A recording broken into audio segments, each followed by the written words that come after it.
我们的节目经常有我跟著名科学家的对话。最近，世界顶尖科学家协会与字节跳动帮我联系到了一位诺贝尔奖得主约阿希姆·弗兰克。他和另外2位科学家雅克·杜波谢和理查德·亨德森，因为对冷冻电镜技术的贡献，获得了2017年的诺贝尔化学奖。说到冷冻电镜这个词儿啊，许多人可能是虽然不知道原理，但听说过这是一种解析生物分子结构的神器。例如，中国科学家施一公和严宁等人就用这种技术取得了很多成果。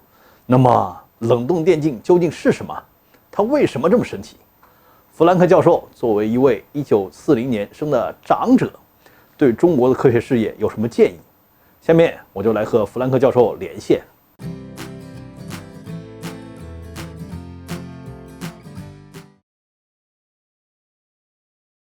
So, dear Professor Frank, I heard that you just took a surgery several days ago, yet you still accept this interview. We are very grateful and hope you recover soon. So, the first question is how to pronounce your first name? Joachim. Joachim. Okay, I see. Thank you. Yeah. So, the reason of your Nobel Prize was your contribution to developing cryo-electron microscopy, namely cryo-EM. I was not familiar with this type of technology before, but I heard this name long before because some famous Chinese scientists, such as Shi Yigong and Yan Ning, they explored cryo-EM to analyze the structures of many biomolecules. Recently, I read some reviews of cryo-EM, so my understanding to this technique has increased a lot.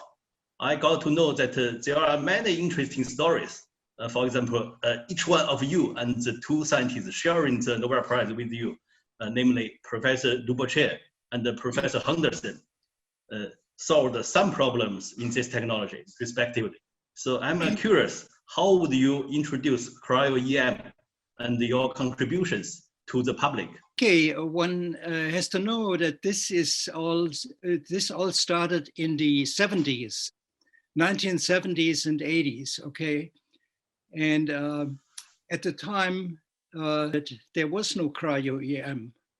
In fact, the press release of the Nobel Foundation says that I got the award for work mainly between 1975 and 1986. I did not use cryo-EM.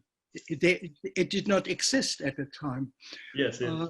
So, and my contributions really have something to do with the mathematics and computation of how to put images together in order to form a 3-dimensional image. And the main idea is really that the specimens, the sample from which the images come from is not crystalline. The molecules are not put together in an ordered arrangement, but rather the individual molecules are free to move in all different directions. So the main idea is really to obtain structure from such an arrangement of molecules that are in completely random orientation. That's the main idea. And one has to know that electrons damage the molecules very strongly. And so it doesn't work just to look at a single molecule, because by the time you get a sharp image, the molecule has disappeared. So all techniques using electron microscopy need to be concerned with keeping the radiation damage very low. And that can only be done by distributing the radiation load or distributing the electrons that are being used over a very large number of molecules. So each molecule that is being imaged contributes just a tiny amount to the overall information. So today we would call all these techniques deep data analysis. Right? Deep data analysis. It sounds like deep learning or something. Yeah. It's a vast.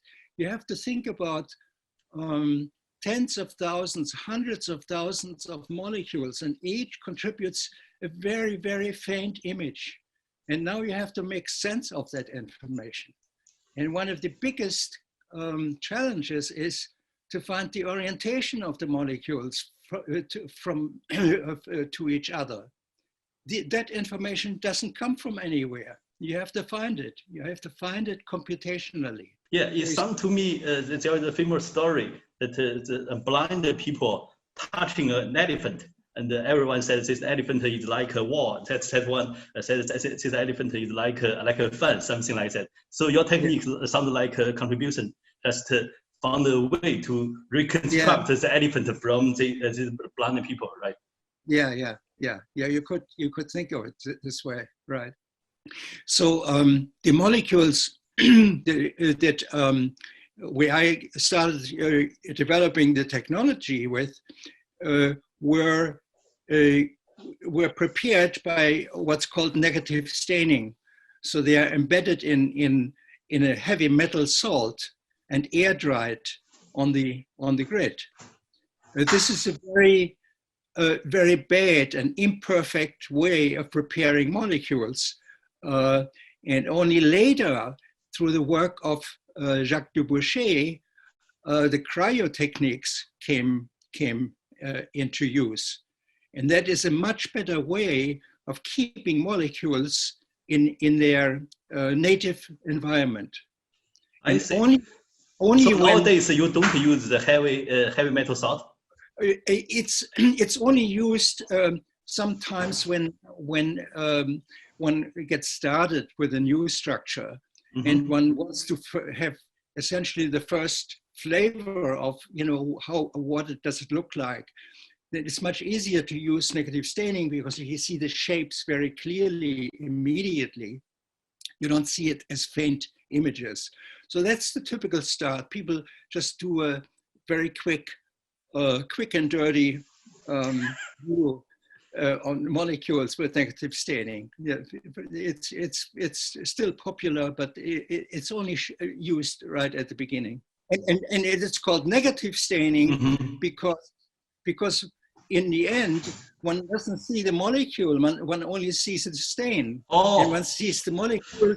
The molecule is a negative. I see. It stands by excluding stain. Okay. I see.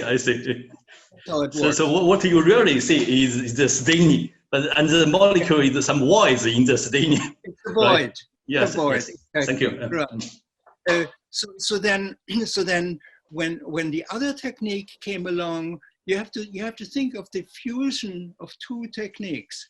One technique didn't use a cryo because it was not available, and then the other one was a technique where cryo was developed, but not with single particle idea, but they only applied it to a crystalline specimen because that's what people knew. They thought structure only makes sense if it's a structure of crystals. Yes. This applies to XRD, to X-ray crystallography. Yes, that's really it is. And you mentioned Yigong Shi before. And, yes, Shi Yigong. Yan. They were both X-ray crystallographers. They learned pretty late in their career how to use cryo-EM. Yes, they mainly used XRD before this, right? Only, exclusively. There was no cryo-EM, right? Or it was there, but it didn't reach a high resolution. Okay. So thank you very much. So the third question is: I heard that based on your works, the Chinese scientist Cheng Yifan made one more interesting contribution to cryo-EM, namely introducing direct electronic detectors. By doing so, he for the first time got the atomic resolution structure of the TRPV1 ion channel, which facilitates our understanding to the question, why we feel spicy? Could you please introduce this interesting story and more important discoveries made by cryo-EM? Yeah, How is the situation of this field for now and for future? Right. Yeah, I also know Yifan Cheng very well. It is not correct that he introduced the cameras. He had no contribution to this. I see. The cameras were developed by 3 academic labs. 2 of them were in the United States and 1 was at the MRC in Cambridge. And they worked respectively with 3 different commercial companies. And then they came, all these 3 commercial companies came out with the first working commercial product in 2012. And Yifan Cheng, because of his association with one of the academic developers, was able to use this camera immediately when it came out. And then his group made very important contributions to the use of the camera, to the kind of data processing that needs to be used. And these programs are still used today. He excelled in making use of the technology very, very fast. So when in 2013, he published the 2 Nature articles, there was a run on cryo-EM. There were many people never heard about cryo-EM and so forth. And then all of a sudden they said, oh my God, we can't even look at channels, okay? It is difficult to use X-ray crystallography to image channels because it's very hard to crystallize them. But to prepare them for cryo-EM, it is possible to make the molecule feel like they are still in the membrane. So when there are techniques to surround the molecule with a lipid layer, so the molecule doesn't even know that it's not in a membrane. And so it becomes a single particle, and one obtains a structure, even though the molecule is not in its native environment. You know, it's like a fake environment that is brought in. Okay, so he made use of these new camera with new programs that he developed. At the same time, he solved the problem of embedding the molecules in this fake environment, and that makes the molecule feel at home. And he came out with an atomic structure. So people were just went wild everywhere, and that's when I mean the main company that profited from it was FEI.